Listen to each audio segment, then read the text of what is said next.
a remarkable sight I want to show you right now. This plane, carrying 21 people on board, erupted in flames after striking a fence during takeoff at Houston Executive Airport in Waller County, Texas. All passengers and crew managed to exit the plane safely, with only 2 suffering minor injuries. Look at that. The plane was headed to Boston for Game 4 of the American League Championship Series between the Astros and the Red Sox.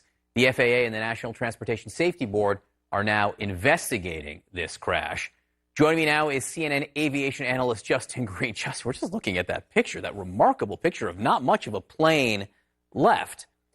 How is it that everyone was able to survive? Well, I don't like using the term miracle because, accidents on takeoff, accidents on landing are very often survivable. In my practice, I've represented dozens of people, passengers, and aircrew who have survived airplane crashes.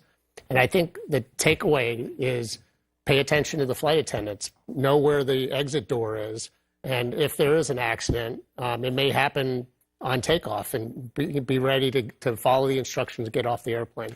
Survivable on takeoff, more likely because what? The velocity isn't as high, and it's really the forces, the energy. So most airplane crashes, the people die from blunt force trauma, so they never had a chance. When you have a landing accident like the Asiana 214 accident in San Francisco, or takeoff accident like this, the forces are not so great, and survivability is a very high likelihood. The post-crash fire is what we're seeing, and I think what you have to say is, well, how did they get off? All those people get off so quickly. There may be a heroic flight attendant in this accident. The post-crash fire here, again, on takeoff, a plane's still full of fuel. Yeah, that's the biggest issue. On takeoff, the airplane's heavy, it's full of fuel, it's going slow, it's near the ground. All of those factors raise the possibility of a takeoff accident. So on takeoff, the key is to get out quickly, listen to the flight attendants who hopefully their training will guide them. One of the things that's interesting about this particular accident is the plane went about 500 feet on the runway before this all happened. What questions do you have about this? Well, I mean, first of all, the runway itself's over a mile long down here. So they had plenty of runway.